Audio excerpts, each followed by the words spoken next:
Bienvenue dans votre chronique C'est votre emploi, préparé et présenté comme tous les premiers mercredis du mois avec le magazine en ligne L'Étudiant. Bonsoir Étienne. Bonsoir Alexia. Comment vas-tu ? Très bien, très bien. Alors, ravi de te revoir en tout cas donc sur le plateau de C'est votre emploi. On va voir pourquoi ne pas viser la filière du nucléaire qui recrute en ce moment. Cela représente 47 000 emplois dans notre région, malgré le fait qu'il n'y a pas de centrale nucléaire en Île-de-France. Le plan de relance prévoit d'ailleurs le recrutement de 10 à 15 000 personnes dans les 10 prochaines années à tous les niveaux d'études. Voilà pourquoi on reçoit ce soir en plateau également Titouan Savary. Bonsoir. Bonsoir. Merci d'être avec nous, merci d'avoir accepté l'invitation. Vous êtes étudiant en deuxième année de BTS maintenance des systèmes au lycée André Malraux à Montreux-Fauthion en Seine-et-Marne. Bienvenue à vous. On va expliquer un petit peu votre parcours. Avant cela, on va donner un petit peu de contexte avec toi, Étienne. Déjà, pourquoi la filière va-t-elle recruter ces prochaines années ? Tu sais qu'elle a longtemps été à l'arrêt et on se disait le nucléaire, c'est peut-être plus un secteur d'avenir.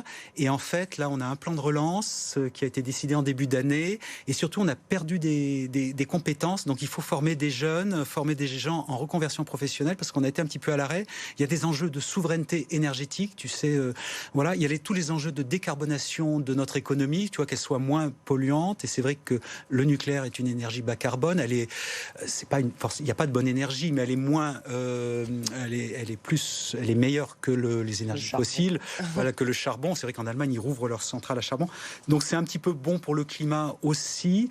Et surtout, il y a d'énormes besoins au niveau technique parce qu'on va construire des nouveaux EPR dans 5 ou 6 ans. Donc il va falloir les construire. Et puis surtout, il faut maintenir le parc actuel existant. Voilà, il faut que la durée de vie, on augmente la durée de vie du parc des centrales actuelles. Et donc on recrute dans tous les... Et voilà, à tous les niveaux de formation, de CAP au doctorat, comme tu l'as dit, voilà. Et surtout beaucoup de techniciens. Voilà, il y a énormément aujourd'hui de métiers en tension. Alors je peux t'en lister quelques-uns. Le nucléaire recherche des soudeurs, recherche des chaudronniers, des tuyauteurs, des électriciens industriels, des mécaniciens à machines tournantes. Là, ça devient très technique. Des robinettiers, c'est le métier que maîtrise très bien, il va nous en parler, Titouan. Et puis alors là, c'est propre au secteur de l'industrie nucléaire, des techniciens contrôle non destructifs. Là, c'est très spécialisé. Puis on a toujours besoin, à Bac+5, d'ingénieurs en sûreté nucléaire, d'ingénieurs d'exploitation nucléaire ou d'ingénieurs généralistes. Ce qui est difficile pour l'industrie nucléaire, c'est qu'en fait, elle est en concurrence avec d'autres secteurs industriels qui recherchent aussi des soudeurs, des chaudronniers, et il n'y a pas assez de jeunes formés à ces métiers. Assez de viviers pour le recrutement.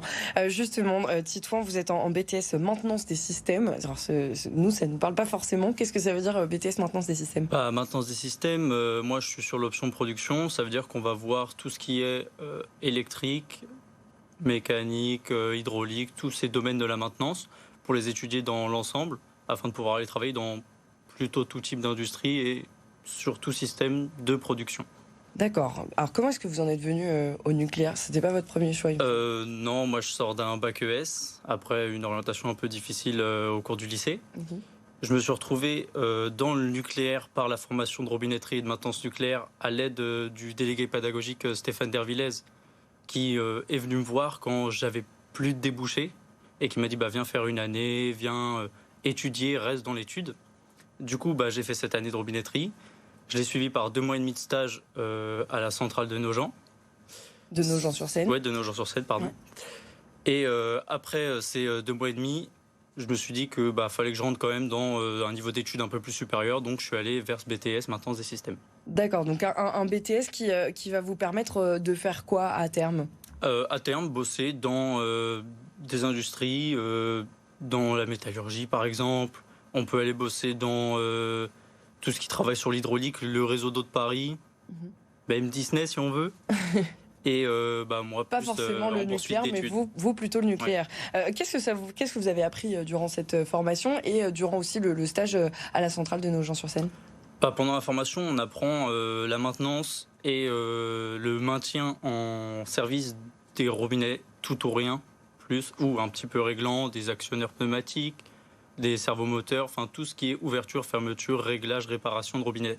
Mais il y a quand même cette dimension du nucléaire, parce que souvent ça fait un petit peu peur en fait quand on se dit le nucléaire ça peut être dangereux, etc. Est-ce qu'il y a des précautions particulières à prendre ou au final finalement ce serait comme dans tout autre type d'industrie ? Pendant la formation, on suit du coup des cours sur tout ce qui est technique nucléaire et aussi des habilitations. 3 habilitations qui sont un savoir commun juste pour nous apprendre les bases de la protection, les bases du fonctionnement et une qualité de service quand même au sein de la centrale. C'est des habilitations qui sont obligatoires pour toute personne travaillant dans la centrale. Peu importe, même si on n'est pas dans la maintenance. D'accord. Étienne, les jeunes, ils peuvent toucher une bourse d'études pour se former dans le nucléaire. C'est quelque chose de nouveau ? Ben oui, ça existe, c'est la 2e année. Et justement, c'est pour inciter les jeunes après le bac ou après la 3e à s'orienter vers les métiers en tension. Parce que les formations industrielles attirent peu les jeunes. Et le nucléaire, il faut bien le reconnaître, souffre peut-être d'une mauvaise image aussi auprès du jeune public. C'est souvent par méconnaissance. Donc le montant de la bourse est assez important, c'est 600 € par mois. Voilà, pour s'orienter vers les métiers en tension. Il y en a 5 qui sont éligibles à cette bourse. C'est électricien industriel, chaudronnier, tuyauteur, mécanicien machine tournante. Ces métiers dont je te parlais tout à l'heure qui sont en tension. Et alors c'est pas juste de l'argent, il y a aussi un accompagnement par un parrain qui va présenter un petit peu le secteur, les débouchés professionnels, qui va nous briefer. Et en Ile-de-France, c'est votre parrain tout à l'heure, oui, effectivement. En Ile-de-France, c'est le lycée André Malraux où étudie Titouan qui peut proposer cette bourse, voilà, et ces formations. C'était un vrai plus ce parrain pour vous ? Ça, c'est pas encore un plus parce que je l'ai peu vu, mais ça va être un plus parce que le parrain est là pour nous appuyer dans le déroulement. Il va suivre notre parcours et il va nous aider sur des points si on a des problèmes. Il peut nous aider sur la recherche de stage. C'est vraiment un appui. Vous allez passer vos examens dans quelques semaines. Qu'est-ce que vous prévoyez de faire l'année prochaine, tout de suite après ? L'année prochaine, j'espère partir en licence professionnelle. Donc continuer les études. Ouais, continuer les études sur la conduite des installations nucléaires. Qui se fait par contre en alternance et en partenariat avec EDF uniquement. D'accord. Uniquement avec Uniquement avec EDF. Ok.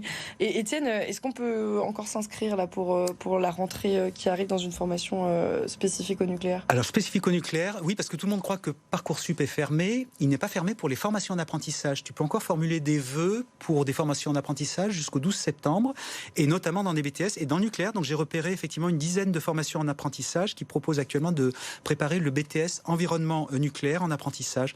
C'est un BTS où on va participer à la vie d'une installation nucléaire, à sa mise en route jusqu'au démantèlement, en passant par la maintenance. Voilà, oui. Et donc formuler encore des vœux jusqu'au 12 septembre pour des formations d'apprentissage. J'ai une dernière question parce que c'est toujours un peu le nerf de la guerre. Est-ce qu'on gagne bien sa vie quand on travaille dans le nucléaire ? Alors, j'imagine que ça dépend. Tu as raison de parler d'argent. Il faudrait demander. Alors dans l'industrie en général, on est mieux payé que dans les services ou dans l'agriculture. Donc c'est toujours un bon plan. Voilà. Alors au niveau de, j'ai appelé EDF. Au niveau pour un technicien débutant chez EDF, on va être payé entre 20 000 et 24 000 € par an. Mais alors ça, c'est sans compter les primes qui sont liées aux astreintes, au travail de nuit, aux conditions particulières, peut-être justement de sécurité. Et puis savoir que c'est un salaire de plancher, de débutant. Ensuite, on va évoluer, on va continuer à se former tout au long de la vie. On va progresser dans sa carrière. Voilà, on va pas faire ce même métier toute sa vie. Et donc on commence pas au SMIC, ce qui est plutôt intéressant. Merci beaucoup pour toutes ces infos très complètes, Étienne. Merci à vous également, Titouan, d'être venu nous parler un petit peu de votre filière, votre parcours. Sait-on jamais, ça pourrait susciter des vocations parmi nos téléspectateurs. On va tout de suite passer à nos 3 infos.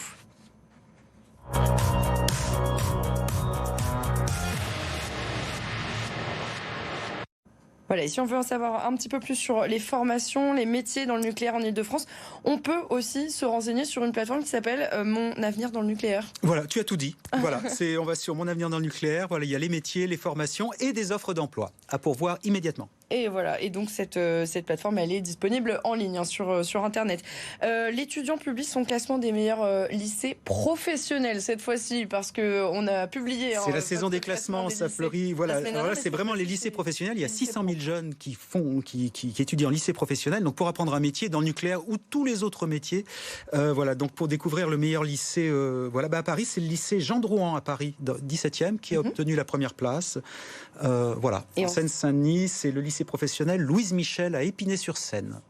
Et on va évoquer également cet événement qui se déroule demain, jeudi 6 avril, donc le grand forum d'été, des jobs d'été. Des jobs d'été au CIDJ à Saint-Ouen. Oui, parce que le CIDJ, c'est plus sur les quais de Seine à côté de la Tour Eiffel maintenant. Voilà, là ils font ça au siège de la région, donc c'est 8 boulevard Victor Hugo à Saint-Ouen. C'est un énorme forum où il y a des milliers de jeunes et il y a énormément de recruteurs qui vont proposer des offres d'emploi dans tous les secteurs, les travaux saisonniers, le commerce, voilà, les colonies de vacances, etc., et même des jobs à l'étranger. Voilà, venez avec votre CV demain.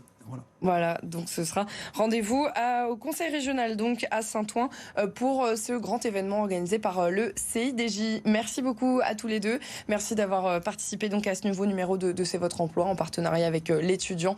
On se retrouve le mois prochain si tu le veux bien, Étienne. On va tout de suite regarder. Avec plaisir, Alexia.